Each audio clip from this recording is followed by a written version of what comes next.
Ini HP sampai sekarang juga masih banyak yang ngincer. Saking fiturnya berlimpah kali ya, makanya masih ada aja sampai sekarang yang beli. Jadi ini adalah Infinix Note 30 Pro. Absen dulu deh, siapa di sini dari kalian yang masih pakai Infinix Note 30 Pro ini sampai sekarang ini? Tinggalin jejak ya di kolom komentar. HP yang umurnya hampir setahun ini masih jadi salah satu primadona buat HP kelas mid-range. Apalagi harganya sekarang yang udah turun gunung banget nih. Gue cek di Tokopedia harga update pas video ini dirilis udah di 2 jutaan kecil aja loh.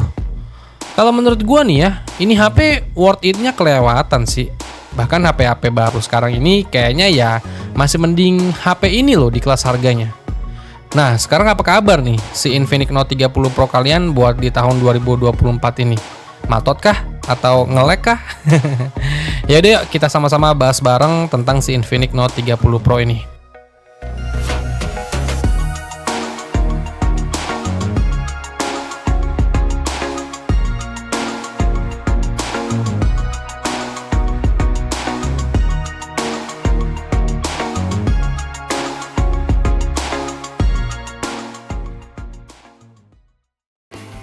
Hal pertama yang mendasar dari HP ini adalah desainnya nih. Warna yang gue punya ini kebetulan ngejreng banget ya, warna gold, tapi bisa berubah warna sesuai kondisi ngeliatnya. Jujur bobot dari HP ini lumayan berat di tangan gue. Beda gitu sama HP lain dan buat feel genggamannya itu ya berasa kaku, agak kurang terbiasa gitu. Karena desainnya yang dibawa dari si Infinix Note 30 Pro ini serba kotak. Begitupun dengan casing belakangnya ya yang dikasih dalam paket pembeliannya pada saat kalian beli baru. Bentuknya itu hard case, kotak juga. Jadi kalian harus membiasakan diri sedikit kalau kalian biasa pakai HP yang bertipe curve di bagian belakangnya. Belum lagi bagian bump kameranya yang terlihat agak lebay sih, gede lebar gitu.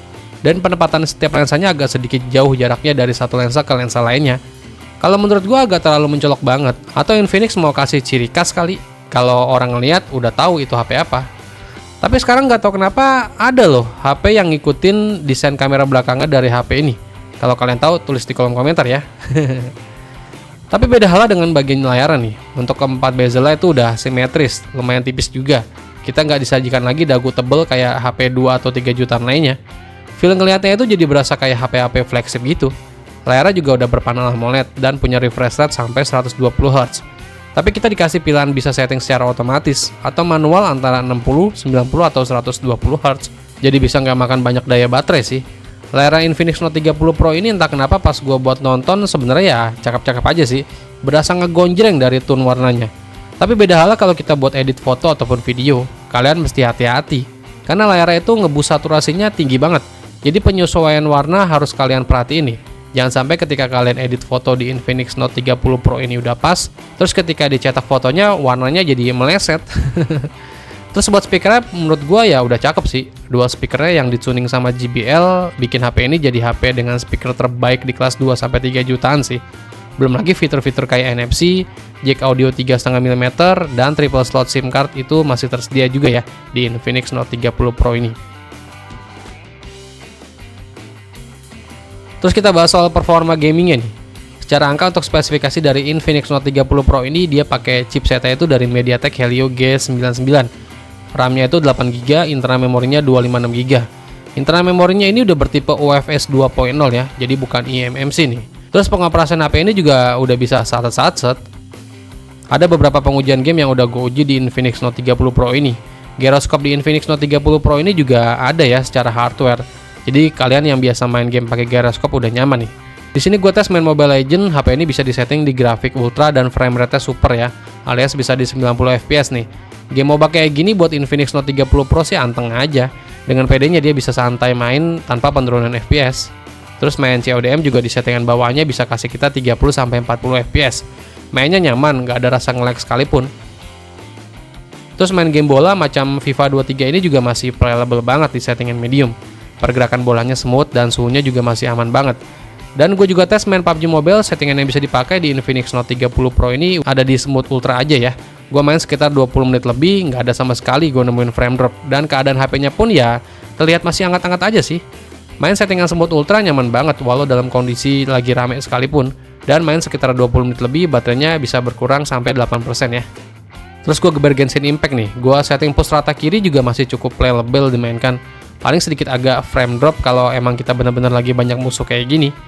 Tapi di game Genshin Impact ini buat suhu dari Infinix Note 30 Pro udah lebih ke arah panas sih. Menurut gua hal yang wajar karena gamenya emang tergolong game berat.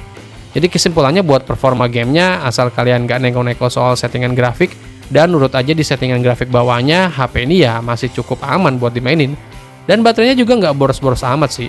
Ngecasnya juga udah cepet, dayanya udah di 68 watt. Dan nggak cuma itu sih, Infinix Note 30 Pro juga udah support wireless charger sampai 15 watt. Kita juga dikasih wireless charger padnya ya di paket pembeliannya kalau kita beli baru nih. Belum lagi fitur kayak bypass charging buat kalian yang main game sambil colok charger itu udah aman. Dan fitur reverse charge layaknya Infinix Note 30 Pro kita dijadiin power bank, itu juga udah bisa. Dimana kalau kita lihat HP yang punya fitur kayak gitu tuh cuma ada di HP kelas flagship. Jadi ya Infinix Note 30 Pro ini udah paket lengkap banget di kelas harganya. Terus gue tes buat fotografinya nih. Menurut gue hasil foto di Infinix Note 30 Pro ini kelihatan over saturasi banget sih. Kayak di foto tanaman ini tuh warna aslinya nggak seijo ini sih. Gila sih, ini terlalu over banget buat saturasinya. Tapi bagi sebagian orang ada juga kok yang suka dengan hasil foto yang ngeboost saturasinya kayak gini. Buat diupload ke sosmed sih katanya bikin ngejreng gitu. Tapi giliran kita foto ke arah landscape buat hasilnya itu agak mendingan sih. Yang nggak terlalu over saturasinya, walaupun masih sedikit beda sama keadaan aslinya. Hasilnya menurut gue ya oke-oke aja sih, highlightnya udah cukup, tapi shadownya masih agak sedikit over, jadi berasa kayak ada kabutnya gitu. Tapi beda halnya ketika kita foto objek, hasilnya itu perfect sesuai, ketajamannya oke, dynamic range-nya juga udah cukup, dan warnanya juga udah terlihat natural nih. Foto selfie juga berasa pas, nggak terlalu over saturasi, jadi berasa natural, tapi masih dalam bentuk AI ya. Terus buat foto malamnya hasilnya ya sewajar HP 2 atau 3 jutaan lainnya sih. Untuk mode malamnya ya udah pasti overexposure, tapi untuk detailnya masih cukup terjaga sih.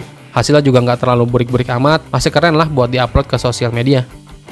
Kalau buat videografinya di settingan 1080p sih ya masih cukup baik-baik aja sih. Walaupun mikrofon di HP ini cuma sebiji aja, jadi buat suaranya yang dihasilkan agak sedikit mendem. Dan stabilisasinya aktif di Infinix Note 30 Pro. Kalian lihat ya, nih. Kita lihat yang hijau-hijau. Kalau gue lihat secara langsung di layarnya ini apa ya? Kayak agak lebay banget saturasinya. Tuh. Hijaunya tuh hijau banget, tapi gue belum lihat langsung di monitor sih.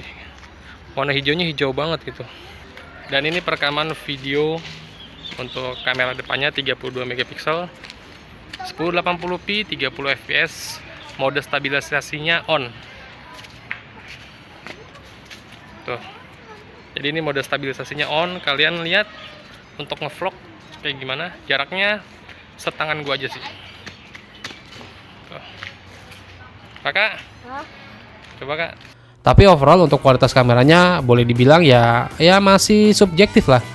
Buat sebagian orang suka dengan hasil yang over saturasi karena lebih ngejreng buat tampil di sosmed. Tapi buat sebagian orang juga ya agak lebay dengan over saturasinya. Tapi buat kualitasnya sih ya udah lumayan lah. Sebenarnya dari keluh kesah gue barusan di atas, menurut gue Infinix Note 30 Pro ini ya masih yang paling bener sih kalau kalian lagi incer HP 2 jutaan buat sekarang ini. Jadi kalau dari gue sih ini HP masih sangat worth it banget buat dipakai di tahun 2024. Desainnya keren, performanya stabil, dan juga buat harganya udah menarik banget sih. Jadi ya udah gas aja.